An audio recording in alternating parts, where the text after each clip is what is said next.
This is what we found, Adrienne. That's not mine, Hargrove. Don't lie to me. It's over. You have nothing. We'll see about that. Flashing red and blue lights sliced through the rain and reflected across the slick pavement. They were lights that usually represented safety, but Assistant District Attorney Adrienne Cole knew they meant something very different for her. With her wrists handcuffed behind her and her body pressed against the cold metal of her own Lexus, Adrienne watched a smirking police officer raise a plastic bag filled with white powder. He claimed he had found it beneath her passenger seat. He believed he had just destroyed the life and career of a black woman. What he did not know was that her hidden camera had recorded every move he made. The Fulton County Courthouse rose above the city like a fortress of granite and glass, a place where lives could be permanently changed by a single strike of a wooden gavel. For 32-year-old Adrienne Cole, the building had become a second home. As the youngest and most relentless assistant district attorney in the Violent Crimes Division, Adrienne had built a reputation that followed her into every courtroom. She was brilliant, meticulous, and unapologetically black in a legal system that too often expected people who looked like her to stand on the defendant's side of the courtroom.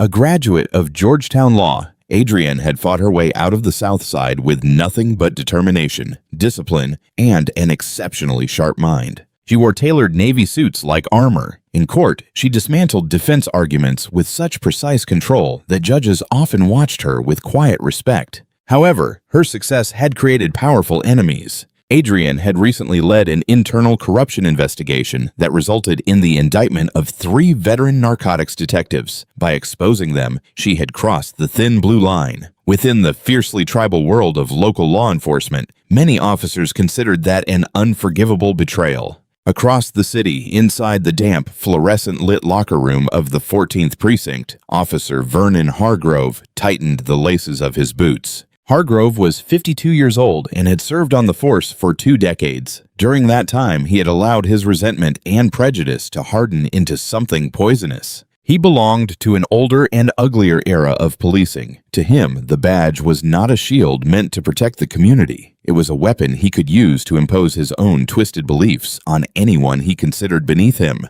His internal affairs file was thick enough to stop a bullet. It contained excessive force complaints, accusations of racial profiling, and repeated whispers of evidence tampering. Yet Hargrove belonged to a powerful police union, and his brother-in-law held the rank of deputy chief. Again and again, complaints against him disappeared beneath layers of bureaucracy. They were dismissed as hearsay, labeled unsubstantiated, or quietly buried. Hargrove regularly patrolled affluent minority neighborhoods. Nothing angered him more than seeing young black men and women driving luxury vehicles or living inside gated communities. In his distorted mind, they had to be selling drugs or cheating the system. He believed it was his duty to put them back in what he considered their proper place. "Hey Vern, are you catching the game later?" asked Officer Caleb Mercer. Caleb was a 23-year-old rookie fresh from the academy who had been temporarily assigned as Hargrove's partner. He was inexperienced, but he was already deeply disturbed by the way the older officer treated people. Hargrove slammed his locker shut. The metallic crash echoed through the cinder block room. "No time for games, kid. We're hunting. Our quota is looking light, so it's time to shake the trees and see what kind of garbage falls out." Hargrove adjusted his duty belt, letting his hand rest against the grip of his service weapon. His hatred for the district attorney's office had become especially vicious. Adrienne Cole's prosecution of his friends in the narcotics division had felt like a personal attack. He had watched her on the news during a recent press conference about police accountability and spat toward the television in the break room. "These people think they run the city now," he had muttered to Caleb, refusing even to say Adrienne's name. Somebody needs to remind them how the real world works. What Hargrove did not realize was that Adrienne understood the danger surrounding her. Since the indictments, she had received anonymous hate mail and silent calls in the middle of the night. She had also noticed unmarked patrol cars lingering near the end of her driveway for much longer than necessary. As a prosecutor, Adrienne understood the hidden corruption inside law enforcement better than most people ever could. She knew how easily a dishonest officer could destroy an innocent person with a fabricated report and a plastic bag of illegal contraband. Because of that knowledge, she had taken extraordinary precautions. A state-of-the-art dual-lens dashboard camera had been hardwired into her Lexus. One lens recorded the road while the other captured the entire interior of the vehicle. Every second of footage was continuously uploaded to an encrypted cloud server. More importantly, Adrienne had purchased a discreet high-definition body camera disguised as an elegant black onyx lapel pin. She wore it on her blazer and activated it whenever she sensed danger. She refused to become a victim of the same system she had sworn to protect. As darkness settled over the Atlanta skyline, long, threatening shadows stretched across the streets. A relentless rain began to fall. The stage had been set. A predator cruised through the wet city streets in a black and white patrol car, completely unaware that the woman he had chosen as his prey possessed the perfect weapon against him. Adrienne was exhausted after spending the day trapped inside a suffocating conference room, preparing witnesses for a punishing gang racketeering trial. Her eyes burned from studying autopsy photographs and complicated financial records. All she wanted was a hot shower, a glass of Pinot Noir, and the comfort of her bed. She stepped into the cold, rain-swept parking garage beneath the courthouse. The steady clicking of her heels echoed through the empty concrete structure. Adrienne climbed into her dark gray Lexus ES and placed her heavy leather briefcase on the passenger seat. After starting the engine, she instinctively touched the left lapel of her blazer. Her fingers brushed against the polished black pin. She pressed the concealed mechanism along its edge. A faint vibration confirmed that the device was recording both audio and video in clear 1080p resolution. Activating it had become a habit, a private ritual of self-preservation.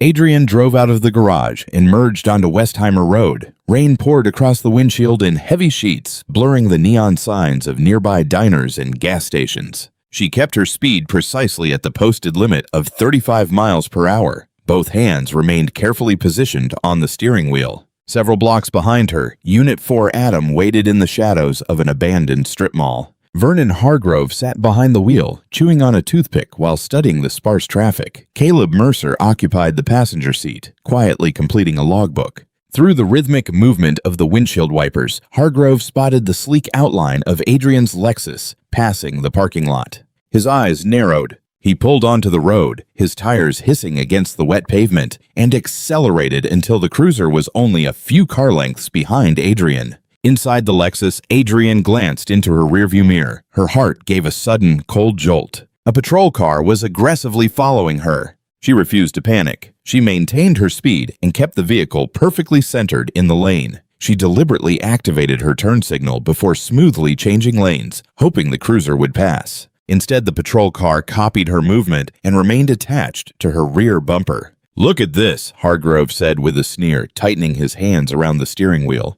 "Brand new Lexus, dark windows, driving through this part of town in the middle of the night." Caleb looked up from his clipboard and squinted through the rain. "The plates are clean, Vern. The vehicle is registered to Adrienne Cole. Her address is in the Highlands. No outstanding warrants." Hargrove's jaw tightened. He recognized the name immediately. Adrienne Cole, the assistant district attorney who had helped send his friends to a maximum security prison. A dark smile slowly appeared on his face. To him, the universe had just delivered a gift. "She crossed the double yellow line," Hargrove said smoothly. Caleb frowned. "What? No, she didn't. She used her turn signal." "I said she crossed the double yellow line, Mercer. You need to get your eyes checked." Hargrove slammed his hand against the center console and activated the emergency lights. The interior of Adrienne's Lexus was immediately flooded with flashing red and blue. Adrienne released a long, controlled breath. She did not brake suddenly. Instead, she activated her hazard lights to acknowledge the patrol car, continued a short distance, and carefully pulled beneath the brightly illuminated canopy of a Shell gas station. She wanted witnesses. She wanted clear overhead lighting. After placing the vehicle in park, she lowered all 4 windows so the officers could not claim they had been unable to see inside. Then she rested both hands flat against the top of the steering wheel. "Showtime," she whispered. The camera hidden in her lapel pin was positioned perfectly toward the driver's side window. Her dual-lens dashboard camera silently recorded the cabin, clearly capturing the passenger seat and her briefcase. Inside the patrol car, Hargrove removed his seatbelt. "You stay here, rookie," he ordered. "Let me handle this." Caleb looked uneasy. "Vern, it's a minor traffic violation. Just give her a warning." "I know exactly how to handle my traffic stops," Hargrove snapped. He stepped into the pouring rain and grabbed a heavy metal maglite flashlight. He did not activate his department-issued body camera. At his precinct, cameras had an unfortunate habit of developing dead batteries or unexplained malfunctions during questionable traffic stops. Hargrove approached the Lexus slowly, carrying himself with an arrogant, deliberate swagger. He aimed the powerful flashlight through the rear windows and searched the back seat before stopping beside Adrienne's window. He directed the beam straight into her eyes, intentionally trying to disorient her. "Do you know why I pulled you over, girl?" Hargrove asked, using a deliberately disrespectful tone. Adrienne narrowed her eyes against the harsh light while keeping her voice calm, controlled, and professional. "Good evening, officer. No, I am not aware of any lawful reason for this traffic stop. I was traveling at the posted speed and remaining inside my lane." "You crossed the center line," Hargrove said, lowering the flashlight just enough for her to see his sneer. "Give me your driver's license, vehicle registration, and proof of insurance." "I have them here, officer," Adrienne replied slowly, announcing every movement before making it. "I am reaching into the center console to retrieve my wallet." She handed him the documents. Hargrove snatched them from her fingers and examined her license while pretending not to recognize her. "Adrienne Cole. Well, you're a long way from home, Adrienne. What are you doing on the streets this late?" "I am an assistant district attorney returning from the courthouse," she said, holding his gaze. "I would also appreciate being addressed formally, officer." Adrienne leaned slightly forward and read the badge on his uniform. "Officer Vernon Hargrove." Hargrove released a dry, rasping laugh. "An assistant district attorney? Is that right? Well, the law applies to everyone, doesn't it? Even important lawyers driving expensive cars." He leaned closer, pushing his face within inches of hers and deliberately invading her personal space. Then he sniffed the air theatrically. Adrienne immediately understood what he intended to do. It was one of the oldest tricks used by dishonest police officers. "You know, Adrienne," Hargrove said, lowering his voice into a threatening whisper, "I smell a very strong odor of marijuana coming from inside this vehicle." Adrienne's expression remained perfectly controlled, but her blood seemed to turn cold. She did not smoke. No one had ever smoked inside her car. The accusation was entirely fabricated. It was a manufactured excuse designed to create probable cause for a search she had never authorized. "Officer Hargrove, there is no marijuana inside this vehicle," Adrienne said firmly, pronouncing every word clearly for the hidden microphones. "I am an officer of the court, and I do not use illegal narcotics. The odor you claim to smell does not exist." "Are you calling me a liar?" Hargrove snapped. His hand dropped toward the grip of his sidearm in an obvious attempt to intimidate her. "I am stating a fact," Adrienne replied evenly. "Furthermore, I do not consent to a search of my person, my property, or my vehicle." Hargrove smiled. It was a predatory and deeply unsettling smile. "That's the wonderful thing about the law, counselor. When I smell illegal contraband, I don't need your permission. Step out of the vehicle." Rain hammered against the metal roof of the gas station canopy, creating a deafening rhythm that intensified the suffocating tension. Adrienne did not argue. She understood that debating the law with an aggressive, armed officer beside a roadway could become a death sentence, no matter how much legal knowledge she possessed. The courtroom was her battlefield. The pavement was his. "I am complying with your order to exit the vehicle, Officer Hargrove," Adrienne stated clearly. She removed her seatbelt, opened the door, and stepped into the damp, freezing air. Her body trembled. She could not tell whether the cold or the adrenaline was responsible.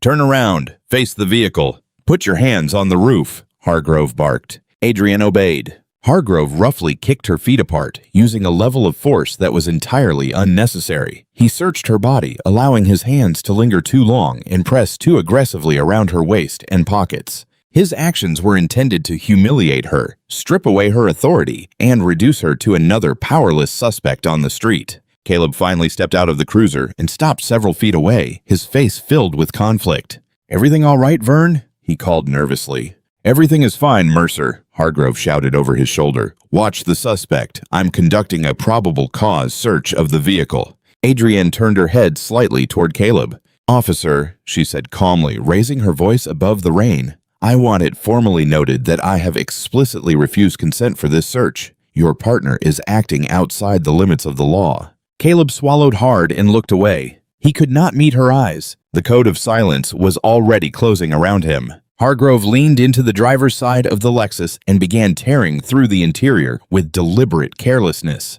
He removed receipts, lip balm, and charging cables from the center console and threw them across the leather seats. He opened the glove compartment and scattered the owner's manual and insurance documents across the floor. He was performing for her, destroying the order of her private space as another act of humiliation. Adrienne was not focused on his back. Her attention remained fixed on the knowledge that the dual-lens camera mounted beneath her rearview mirror was capturing every movement and every expression inside the vehicle. Hargrove moved around to the passenger side. He opened Adrienne's heavy leather briefcase and violently dumped sensitive case files, legal pads, and highlighters across the seat. When he found nothing illegal, irritation spread across his face. He bent deeply into the passenger side footwell. Then came the trick. The dashboard camera captured a perfectly clear view of Hargrove's left hand. While pretending to search beneath the passenger seat, he slipped that hand into the cargo pocket of his uniform pants. With the smooth confidence of someone who had done it before, he removed a small, transparent plastic bag containing approximately 2 grams of white powder. He concealed it in his palm, moved his hand beneath the seat, and then dramatically pulled it into view. "Well, well, well," Hargrove said from inside the vehicle, his voice filled with sickening triumph. He straightened beneath the bright gas station lights and held the small plastic bag by one corner, allowing it to hang visibly in the air. The white powder reflected the overhead light. "Look what we have here, Mercer," Hargrove said as he walked slowly toward Adrienne. "It seems our honorable assistant district attorney has a secret little habit." Caleb stared at the bag, his eyes widening. "Vern, where did you find that?" "Hidden beneath the passenger seat," Hargrove replied without hesitation. "A classic hiding place." Adrienne looked at the bag. Then she stared directly into Hargrove's eyes. She did not scream. She did not cry or collapse into a frantic defense. She understood that any emotional reaction would be described in the police report as unstable or drug-induced behavior. Instead, her expression became cold and unreadable. "You planted that," she said quietly. Her voice was steady and sharp enough to cut through the rain. Hargrove released a loud, theatrical laugh. "That's incredible. The suspect is claiming the police planted evidence. I've never heard that excuse before. Mercer, did you hear her? The assistant district attorney is using street thug excuses."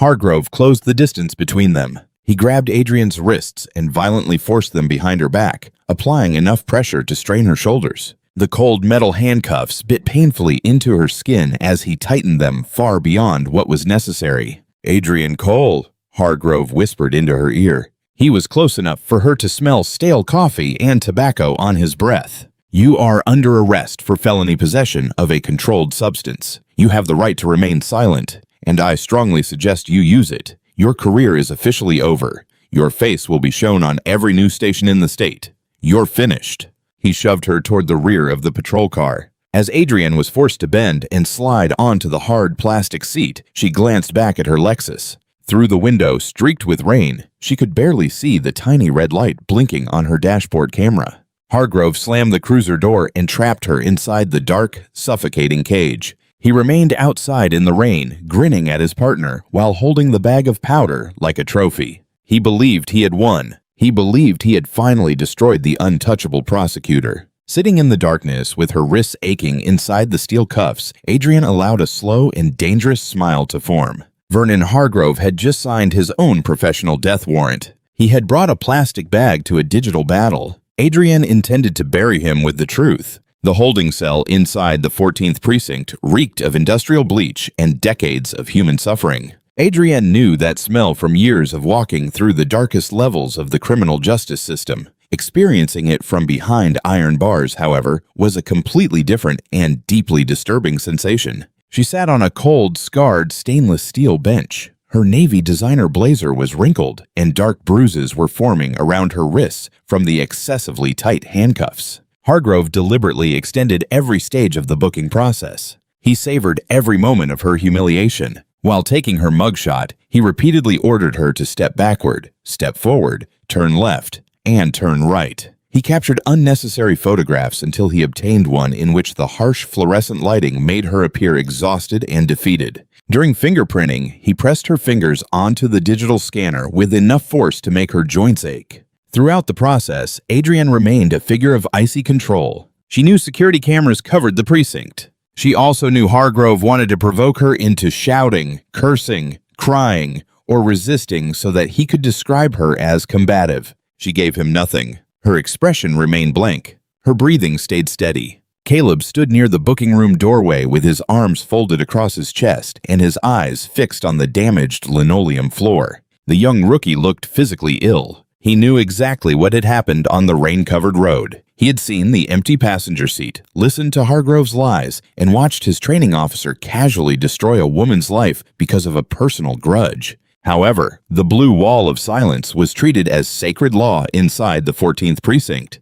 Breaking it could end Caleb's career before it truly began. It could also make him a target. "All right, counselor," Hargrove said with a sneer as he wiped his hands on a paper towel. "You get one phone call, make it count, because I doubt anyone in the district attorney's office will want to hear your voice after this." Adrienne rose slowly, preserving her dignity despite everything that had happened. She walked to the telephone mounted on the wall and picked up the heavy receiver. She did not call her supervisor, District Attorney Preston Ward. Not yet. Instead, she dialed the private number of Julian Voss. Julian was one of the most ruthless and expensive criminal defense attorneys in Atlanta. Inside the courtroom, he and Adrienne were sworn enemies. Their legal confrontations were intense enough to attract regular media attention.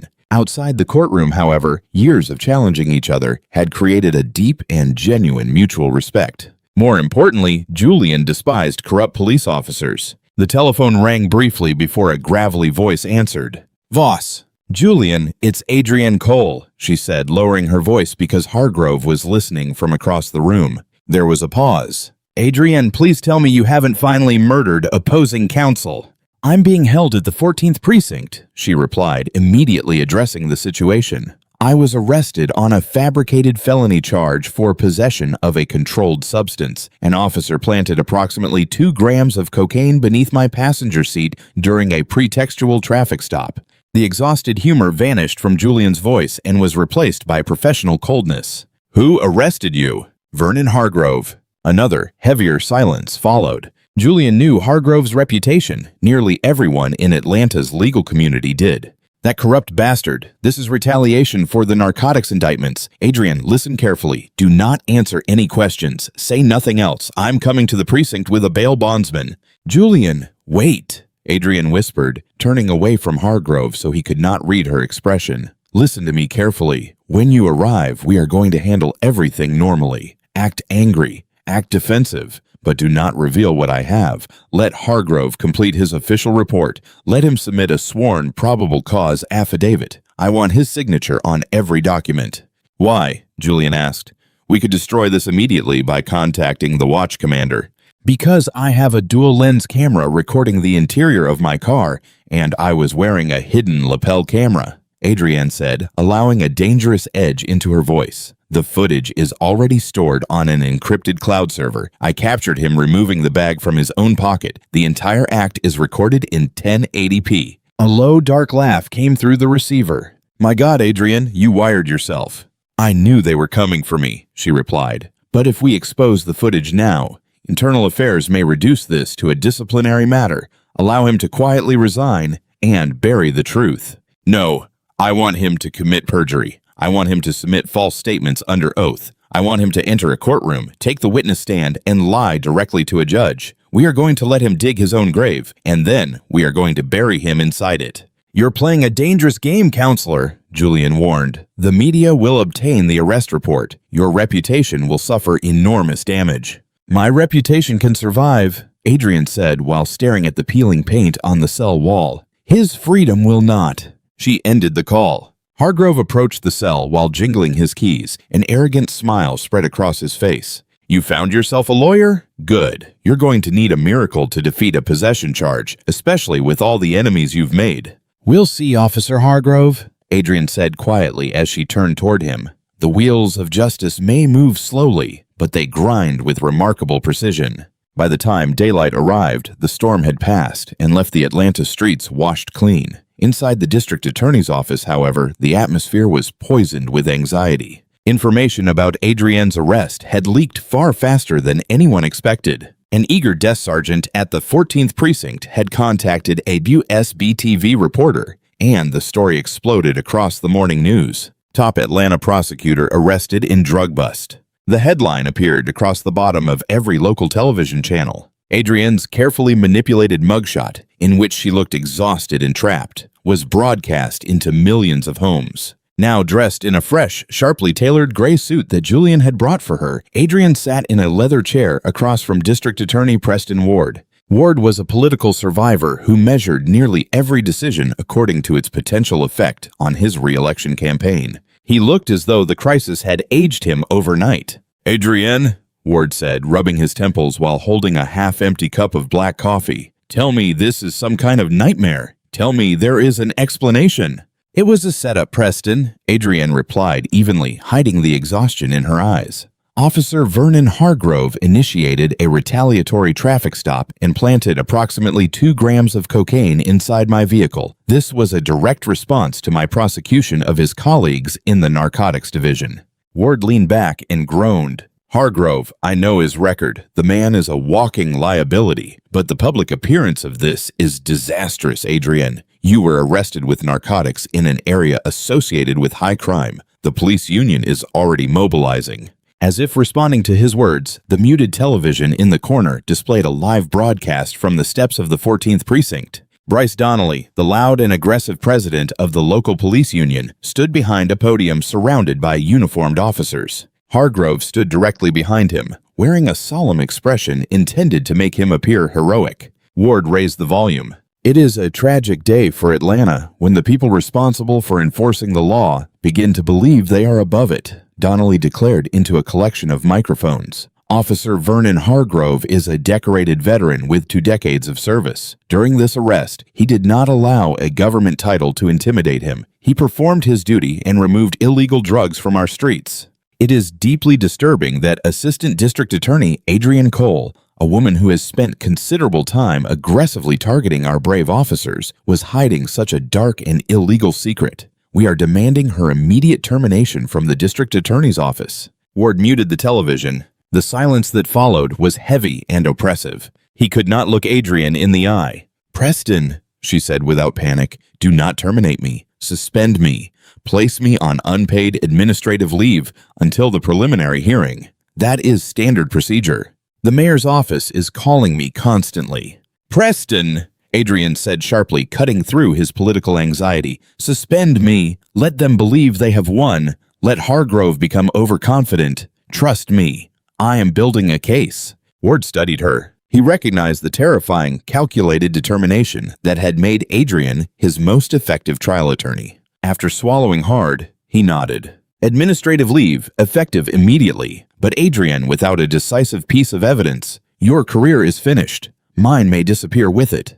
During the days that followed, Adrienne endured a public crucifixion. She was denied access to the courthouse. Radio commentators attacked her professional history and suggested that she had prosecuted police officers merely to distract attention from a hidden drug problem of her own. Photographers and reporters gathered outside the gates of her neighborhood. Adrienne remained completely silent. She released no public statement and accepted no interview requests. Instead, she spent those days inside Julian Voss's sleek office high above the city. Together, they reviewed footage from the dashboard camera and the lapel pin repeatedly. The images were devastating. On a large 4K monitor, Hargrove's attempted sleight of hand looked embarrassingly obvious. The white plastic bag was clearly visible between his thumb and forefinger as he removed it from his uniform pocket. The lapel microphone had also captured Adrienne's voice, explicitly refusing permission for the search. Their greatest victory came shortly before the preliminary hearing, when Julian received the official discovery package from the special prosecutor assigned to the conflict of interest case. Julian spread the documents across his mahogany conference table. A predatory smile appeared on his face. "He took the bait, Adrienne." Adrienne lifted the official police report. It had been signed and dated by Officer Vernon Hargrove under penalty of perjury. She read the statement aloud, her voice filled with contempt. "Upon approaching this vehicle, I immediately detected a strong and unmistakable odor of raw marijuana coming from the cabin. This provided probable cause for a search of the vehicle. The suspect, Adrienne Cole, appeared visibly nervous and agitated. During the search, I discovered a transparent plastic bag containing a white powder, later identified as cocaine, concealed beneath the passenger seat. The suspect then became verbally combative.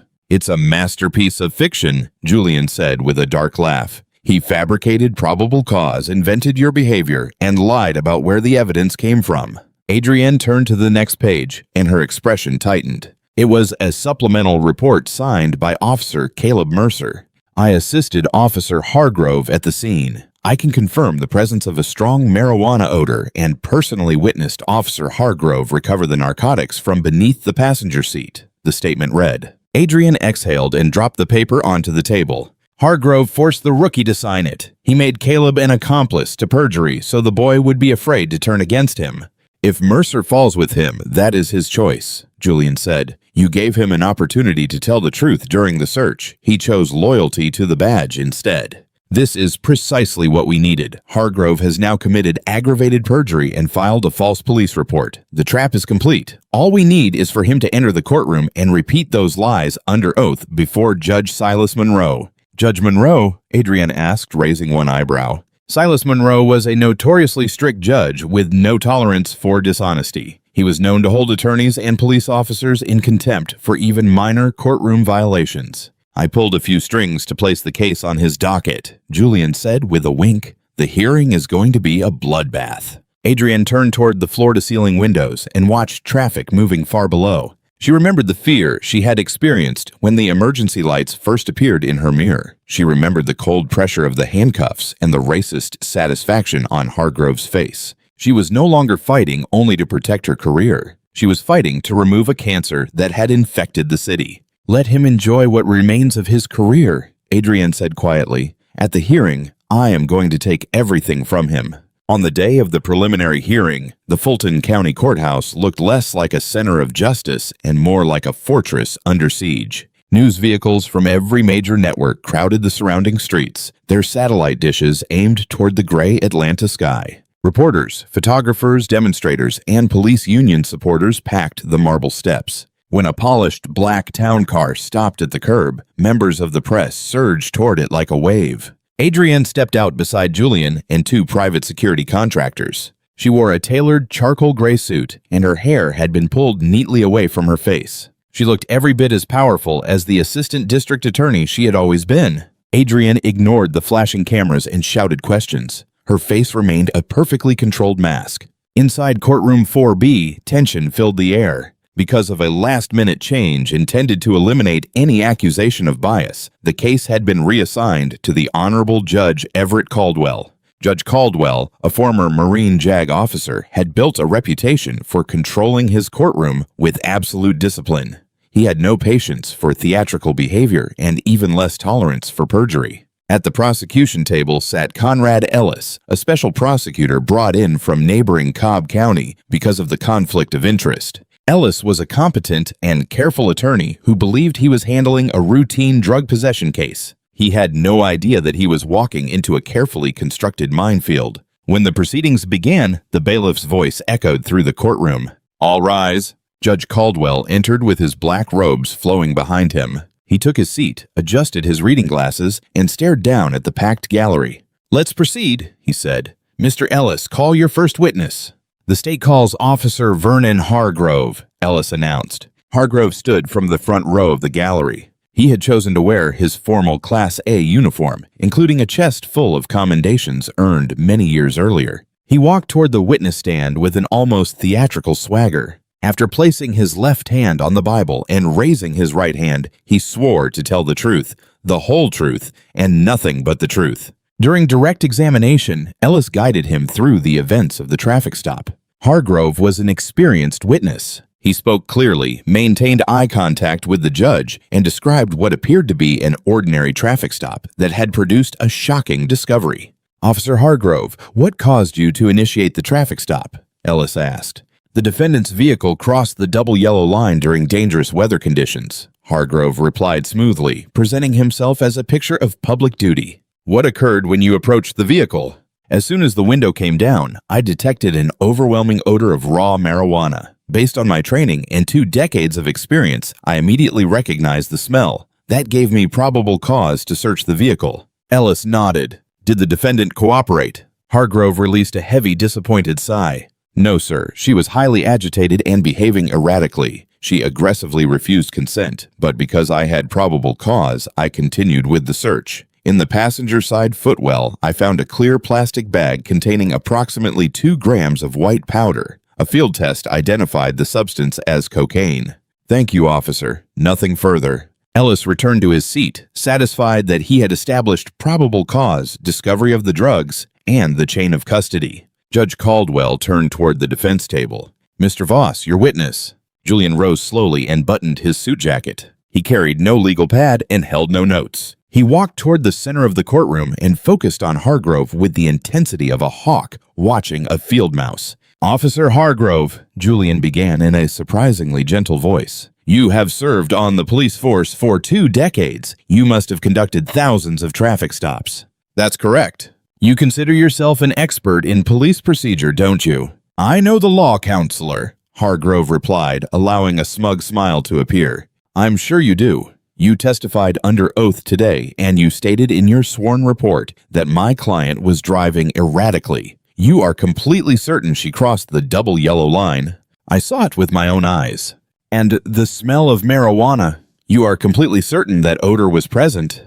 It was overwhelming. Julian paced slowly in front of the empty jury box. And the cocaine? Under penalty of perjury, you are absolutely certain that you discovered that plastic bag beneath the passenger seat of Ms. Cole's Lexus? Hargrove leaned forward and gripped the edges of the witness stand. I found those drugs exactly where I said I found them, Mr. Voss. They were beneath the seat. They were not in your pocket? Julian asked, lowering his voice to a dangerous whisper. The entire courtroom seemed to stop breathing. Special Prosecutor Ellis began rising from his chair. Objection, Your Honor. Argumentative. Overruled, Judge Caldwell said sharply, leaning forward with sudden interest. Answer the question, officer. Hargrove scoffed and shook his head. No, counselor, they were not in my pocket. I do not carry illegal narcotics on my body. Perfect, Julian said. A frighteningly sharp smile crossed his face. He turned toward the judge. Your Honor, the defense asked to introduce Defense Exhibit A, a time-stamped and geographically authenticated digital audio and video recording.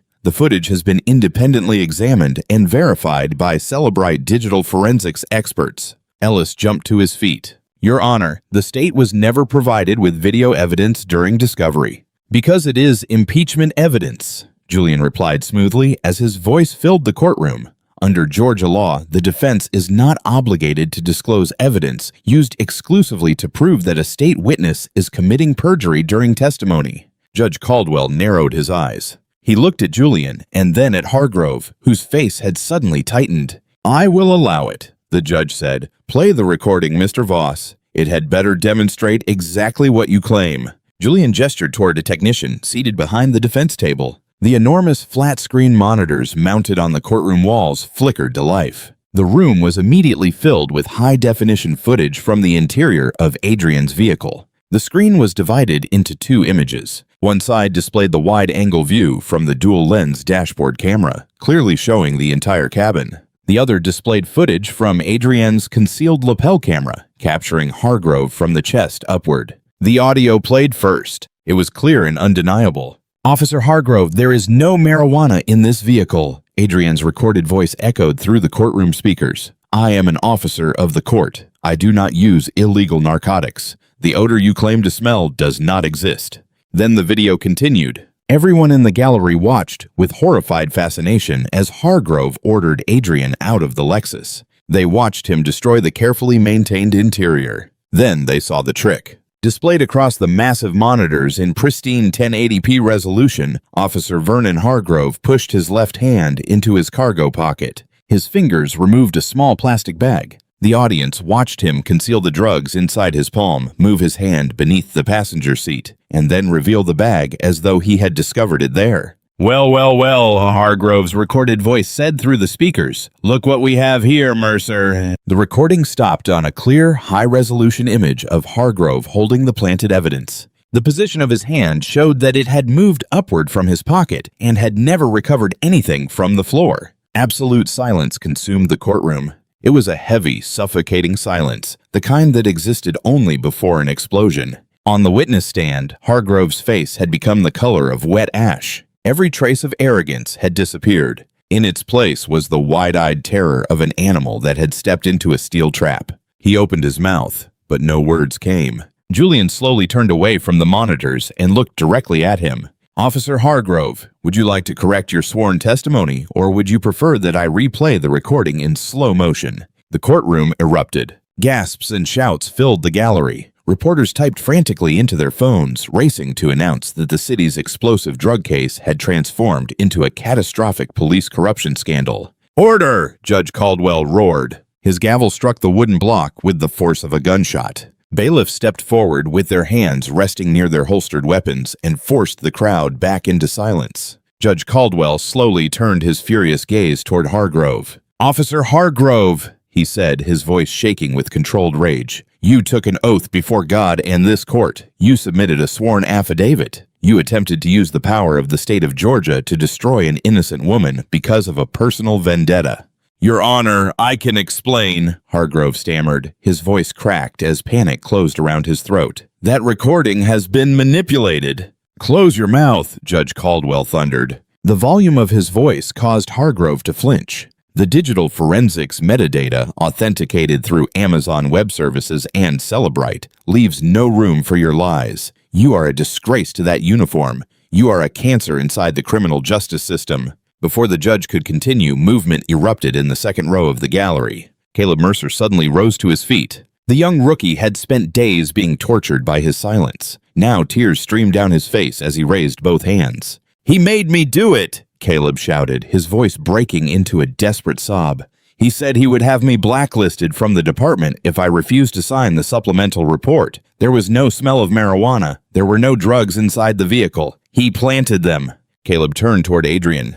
"I'm sorry, Miss Cole. I'm so sorry." The courtroom descended into chaos again. Special Prosecutor Conrad Ellis looked physically ill. He stared at the floor, realizing that his entire case had been built on spectacular criminal fraud. Judge Caldwell did not hesitate. He pointed directly at the witness stand. "Bailiff, take Vernon Hargrove into custody immediately," he ordered. "I am holding him in direct criminal contempt of this court. I am also recommending that the district attorney's office immediately convene a grand jury to consider charges of aggravated perjury, evidence tampering, deprivation of civil rights under color of law, and filing a false police report." Two heavily armed Fulton County deputies approached the witness stand. Hargrove's legs nearly collapsed beneath him. He stumbled as panic tightened his chest. "You can't do this," he shouted. "I have union protection."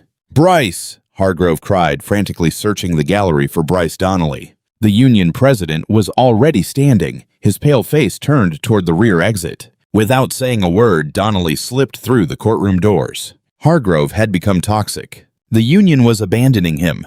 The deputies seized him by both arms. The officer, who had spent 2 decades abusing Atlanta citizens without consequence, was forced face first against the polished wooden witness stand. Steel handcuffs tightened around his wrists with several loud metallic clicks. It was the same sound Adrian had heard during the traffic stop. "Take him to the Fulton County Jail," Judge Caldwell said with disgust. "No bail. He is a flight risk and a threat to the integrity of this community." As the deputies dragged Hargrove down the center aisle, he looked directly at Adrian. She did not smile. She did not celebrate or mock him. She simply met his eyes with the cold, immovable weight of justice. Adrian had defeated him through his own arrogance. Soon afterward, Atlanta's legal system experienced a seismic transformation. Every charge against Adrian Cole was dismissed with extreme prejudice. District Attorney Preston Ward publicly apologized during a live television broadcast. He immediately reinstated Adrian and promoted her to Deputy Chief of the Violent Crimes Division. The Georgia Bureau of Investigation launched a sweeping investigation into the 14th Precinct. Because Caleb had confessed openly in court, he received immunity in exchange for complete cooperation. He provided investigators with extensive information about Hargrove's history of misconduct. Every conviction connected to Hargrove during the previous decade was placed under immediate review. Adrian hired a powerful civil rights firm associated with colleagues of the legendary Ben Crump and filed an enormous federal lawsuit against the city. Her goal was to ensure that the police department remained under federal oversight for an entire generation. Later, shortly before Hargrove was scheduled to be transferred to a maximum security state penitentiary, where he faced a sentence of 15 to 20 years, Adrienne quietly visited the Fulton County Jail. There were no reporters and no public announcement. She sat inside the bleak visitation room with a sheet of reinforced plexiglass separating her from the man who had attempted to destroy her. Hargrove entered wearing an orange jumpsuit. His hair appeared thinner, and fear had hollowed his face. He understood what could happen to corrupt police officers when they entered a general prison population. He lifted the heavy black telephone receiver. "What do you want?" he asked, though his old confidence had disappeared. His voice now carried only pathetic weakness and fear. "Did you come here to celebrate?" Adrienne lifted the receiver on her side. She looked at him and felt nothing except a cold sense of closure. "I came to make you a promise," she said with smooth and chilling calmness. "I am going to personally supervise the review of every case you ever touched, Hargrove. Every man or woman you framed, every person whose life you destroyed, I am going to find them, and I am going to set them free. Your entire legacy will be erased. It will be as though you never existed." Hargrove stared through the glass. His lips trembled, and a tear finally escaped from the corner of his eye as the complete finality of his destruction settled over him. Adrienne placed the receiver back onto its cradle. She did not look behind her as she walked out of the jail. Heavy steel doors closed with deep echoes along the corridor. Outside, she stepped into the warm Atlanta sunlight and breathed the clean air. The storm had finally ended. She still had work to do. If this story of justice being served made your heart race, press the like button and subscribe to the channel. We regularly bring you intense and unforgettable stories of revenge, courtroom drama, and real-world consequences. What would you have done in Adrienne's position? Would you have remained calm, or would you have lost control? Share your thoughts in the comments. I rid everyone. Remember to send this video to a friend who enjoys a satisfying plot twist, and activate the notification bell so you never miss a new upload. Until next time, stay safe and stay sharp.